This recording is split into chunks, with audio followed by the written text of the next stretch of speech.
She thought her badge made her untouchable. She thought the law ruled the neighborhood. But on that bright suburban afternoon, when the tow truck lifted her patrol car off the pavement and the chains tightened under the sun, she realized something chilling: law power ends at the property line. If you love intense neighborhood drama packed with shocking twists, legal revenge, and satisfying justice, make sure you subscribe and stay with this story, because what happened next turned the entire community upside down.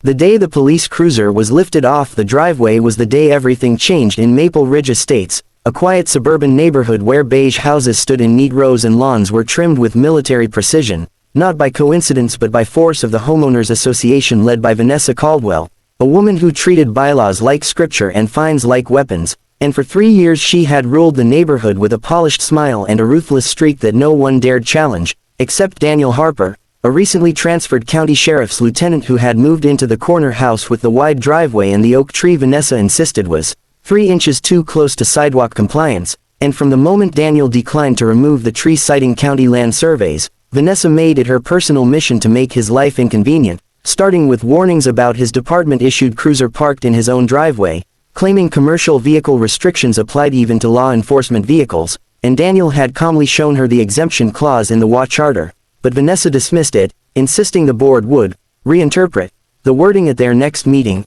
and soon Daniel found violation notices taped to his door weekly, escalating fines, threats of towing, and even letters implying lien proceedings, but Daniel never raised his voice, never argued in public. He simply documented everything, every letter, every email, every interaction, and when Vanessa began telling neighbors that Daniel was abusing his authority by intimidating the board, he understood she was trying to shape public perception before making her final move, which came on a Saturday morning when he returned from an overnight shift to find a bright orange sticker on his cruiser stating it would be towed within 24 hours for unauthorized commercial display, and Daniel stood in his driveway under the clear blue sky, stared at the sticker, and made a phone call that didn't go to internal affairs or a lawyer, but to a private tow company owned by a friend he had once helped during a fraudulent citation investigation, and by noon Sunday, under full daylight, the flatbed truck rolled into Maple Ridge Estates not to take his vehicle away, but to reclaim something else entirely, because 3 weeks earlier Daniel had quietly discovered that the WA had been operating its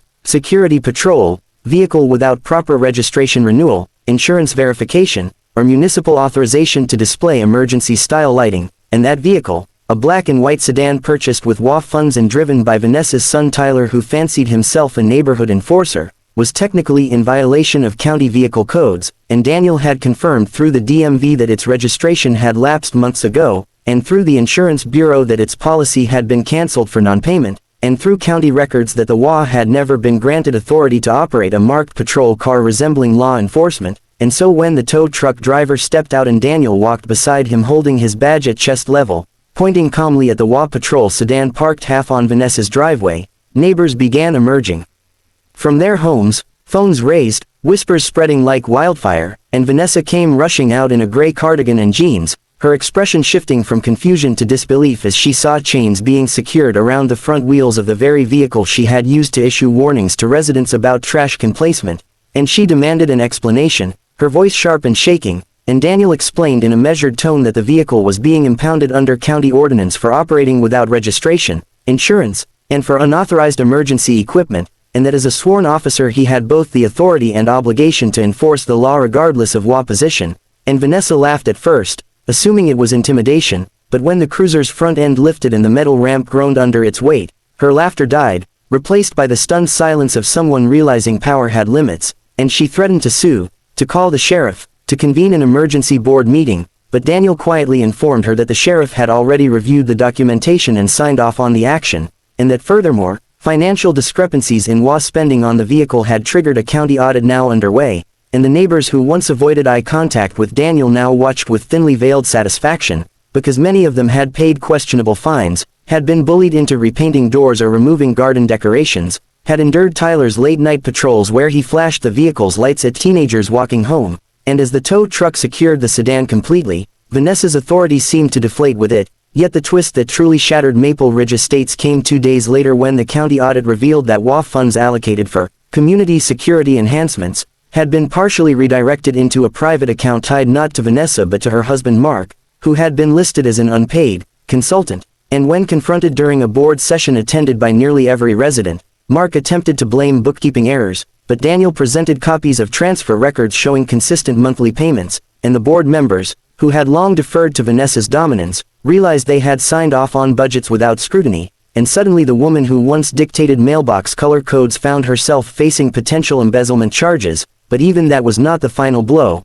because during the investigation it surfaced that Tyler had used the WA patrol vehicle to run unauthorized background checks through a friend in a neighboring precinct, an act that constituted misuse of law enforcement databases, and that friend, when questioned, cooperated in exchange for leniency, confirming Tyler had sought information on residents who publicly disagreed with WA policies, and the scandal exploded beyond Maple Ridge Estates, drawing media attention, and in a final irony Vanessa attempted to rally sympathy by claiming Daniel had orchestrated a vendetta, but security footage from multiple homes showed her placing violation notices on cars that were legally parked, adjusting photographic angles to fabricate infractions, and even instructing the tow contractor originally hired to remove Daniel's cruiser to do it fast before he gets back. And when that contractor provided a sworn statement that she had offered cash incentives to expedite the tow, the narrative collapsed completely, and in the span of a month Vanessa resigned as WA president, Mark faced charges for financial misconduct, Tyler was barred from accessing any law enforcement systems pending investigation, and the WA bylaws were amended by a newly elected board to include transparency clauses, third-party financial audits, and strict limitations on enforcement authority, while Daniel remained in his corner house under the oak tree that never needed to be cut down. And though he never sought applause, neighbors began waving as he left for shifts, some even apologizing for having believed Vanessa's rumors, and the most satisfying twist of all came quietly when the county denied the HOA's request to purchase another patrol vehicle citing prior misuse, effectively ending the illusion of neighborhood policing once and for all. And on a bright afternoon months later, as children rode bicycles freely without fear of flashing lights and fines taped to handlebars, Maple Ridge Estates felt less like a controlled compound and more like a community, and Vanessa, now living in a smaller rental across town after legal fees consumed much of her savings, drove past once and saw the oak tree still standing, tall and unmoved, much like the man who refused to be bullied by paperwork and posturing, proving that authority derived from position can crumble when tested by law, and that sometimes justice doesn't arrive with sirens but with documentation, patience, and a flatbed truck rolling slowly down a sunlit suburban street.